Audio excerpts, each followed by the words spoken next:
Welcome back to Everyday Elevations, the podcast where we transform ordinary moments into extraordinary outcomes. Today we're discussing a topic central to personal and professional accomplishment: goal setting.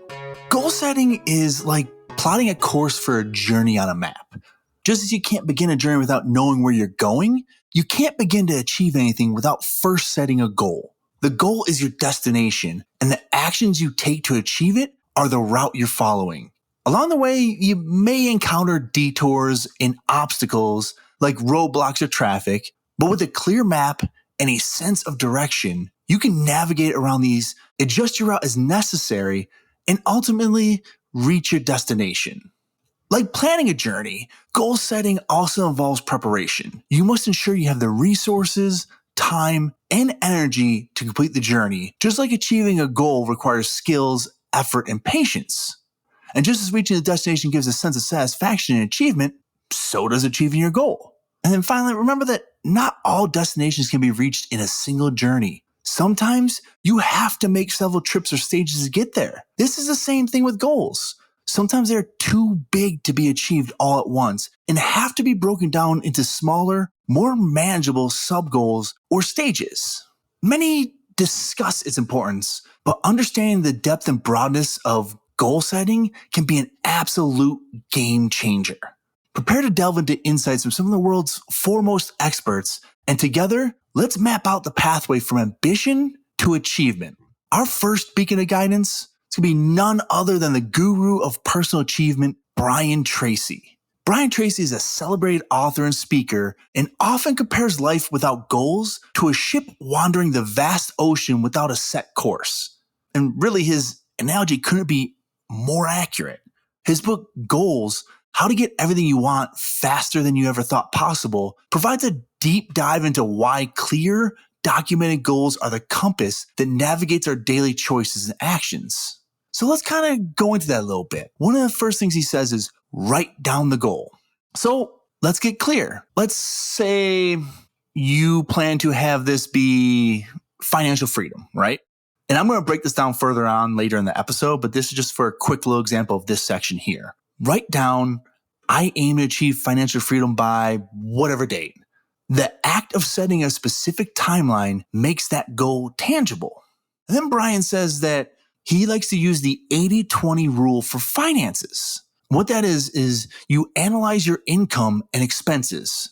Which 20% of your actions or investments bring 80% of your income? Focus and amplify those. Similarly, which 20% of expenses consume 80% of your funds? Find ways to minimize those. Now, maybe that's a little hard to envision right off the bat. I know for me, I had to read it a couple times. And I like to break things down in fun metaphors when it comes down to something I don't fully understand. So I treat it as if though I'm talking to one of my nephews or my nieces. Here's an example. Imagine you have 10 toys, but out of those 10 toys, just 2 of them, 20%, are your absolute favorites. And you play with those 2 80% of the time. So even though you have so many toys, you spend most of your playtime with just a couple of them. In the same way, when adults earn money, it's often that just a few things like 2 out of 10 bring in most of the money they make. We're trying to figure out which of those special toys or actions make the most money for you. And that's really what the 80-20 rule is. The next thing Brian Tracy focuses on is visualization. Close your eyes and visualize what financial freedom looks like. Is it a debt-free life? A passive income stream? Is it being able to travel without financial worry? This vivid image is going to serve as a regular motivation for you. And the fourth step that Brian goes over is prioritization. You have to understand that there is a hierarchy of your goals. Not all goals are going to require the same level of attention. Some may demand more, others are going to require less. You just have to learn how to prioritize those. All right, while clarity is essential, the emotional currents beneath our goal-setting journey can't be ignored. Setting goals beyond mere documentation, it touches the very core of our emotional being. And Daniel Goleman, in his groundbreaking book, Emotional Intelligence, sheds light on the integral role emotions play in crafting and realizing significant goals. It's essential to harness the emotional strength to navigate setbacks and view them as lessons rather than failures. For emotional resilience, you cultivate the ability to bounce back from setbacks. Then you create a self-awareness. Recognize and understand some of your emotional triggers. And you want to stay positive, which sometimes can be easier said than done, but a positive mindset can turn roadblocks into stepping stones. So understand when you're trying to stay positive, realize that you're going to have roadblocks. That's okay. There's going to be hiccups throughout the process. Those are opportunities to learn. They're not failures. They're chances for you to get better. That's how you try and maintain a positive mindset with that. But cool. Harnessing emotions and clarity in goals obviously is essential. But what I want to talk to you next is a little bit more of another one of Brian Tracy's renowned approaches. So Brian Tracy says that you really want to get clarity when it comes to goal setting. Begin by figuring out exactly what you desire. Your goals need to be precise. Then you'll establish an action plan. After becoming crystal clear on your goals, you chart out a detailed roadmap to fruition. Then you're going to focus. Concentrate unwaveringly on your primary goals, steering clear of diversions. You're not going to let anything get in your way of your primary goal. And then embrace challenges. As I said earlier, you're going to have obstacles, but understand these obstacles can become growth points, often even hidden opportunities. So don't be afraid to have some difficulties and some struggles in the process. It's part of being human. We're not perfect. Then Brian says to review and adjust. So periodically, and he says either monthly or quarterly, you want to periodically revisit your goals, fine-tune them based on your evolution. Again, you're going to keep growing in this process, so maybe your goals need to grow with you as well. That's what he's getting at with it. All right. Now, as we're marching towards our goals, how do we ensure we're on the right path? Well, by tracking your progress. Monitoring your journey is as crucial as the journey itself. In John Doerr's Measure What Matters, he introduces us to OKRs, which are objectives and key results. It's a dynamic framework that underlines the significance of crafting objectives and providing key results that can help gauge our progress. So how do you do that? What are the OKRs? Well, first, you need to set objectives. Establish clear, measurable objectives. Then you're going to look at the key results. Define what the quantifiable results are that indicate progress towards your objectives. Then you're going to do regular check-ins. Periodically evaluate your OKRs to ensure alignment with your ultimate goals. All right, perfect. So we have our strategies.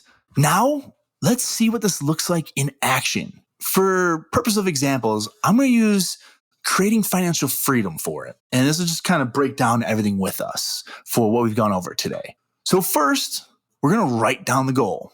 Let's get clear.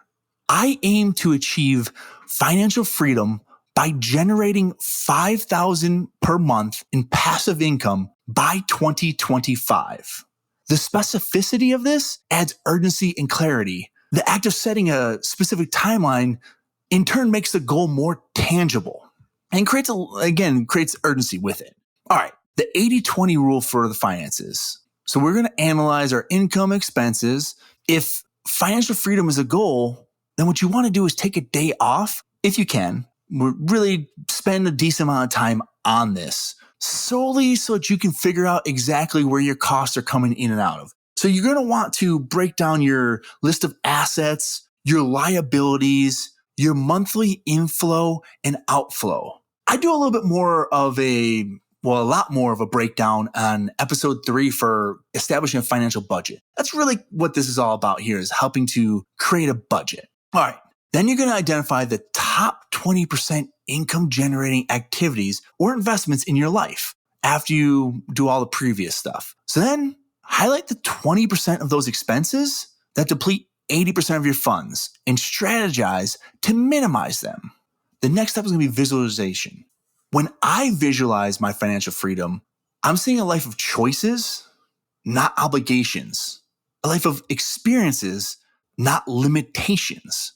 So what I do is I dedicate 5 minutes daily to visualize what financial freedom looks like to me. So here's what you can do. You can close your eyes and visualize what it looks like.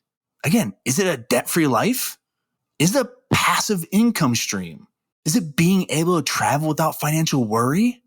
This type of vivid imagery is going to serve as continual motivation for you. Every time you start to question things, sit back and close your eyes and visualize. Remember what it is you're trying to accomplish. All right, so the next part is going to be the emotional intelligence. Again, our emotional responses play a critical role in our financial journey. So what you want to do is reflect. You want to have some self-awareness, and you would do this by reflecting on your spending and saving habits. Maintain a spending diary for a month or two, whatever you think works best for you. Note not just what you spend on, but also the why behind it. Are these purchases driven by impulse or emotions, such things like stress and happiness? Are they things that are driven by you maybe just trying to impress some friends or family members? Recognizing these patterns is the first step to modifying them. Now, me personally, I tend to spend when I'm not necessarily stressed, but more bored. Or back in the day, I used to spend money on some really dumb stuff when I was intoxicated. Goodness, don't want to look at my Amazon list from back in the day. It would be awkward. But yeah, you just have to understand what is going on behind the purchases.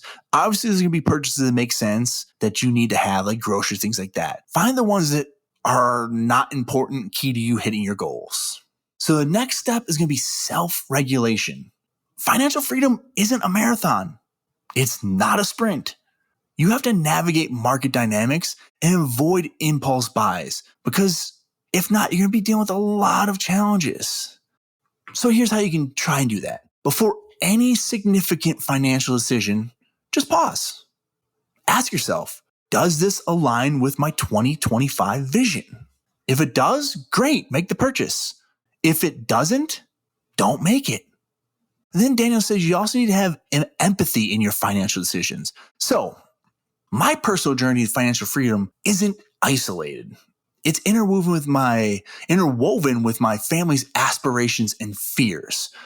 So for me, I want financial freedom not for myself, but so that I can better take care of my family. I want to know that when my son is born here in 2 months, that he will have nothing to worry about in life. Anything that he wants or needs, I can make happen for him. That's my goal. So what I plan to do is hold monthly financial check-ins with my fiance, and we're going to make it a collective journey.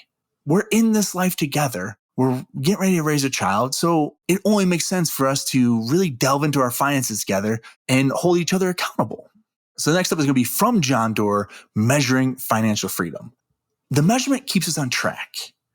The objective would be generate $5,000 in passive income monthly by 2025. That's our key primary objective.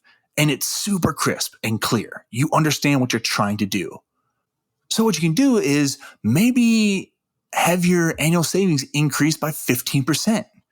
Write down something along the lines of, in this case, I'm going to write down, introduce 2 new passive income streams by June of 2024. It's very specific, gives me a deadline to help keep myself on track and make sure that I am meeting my goals.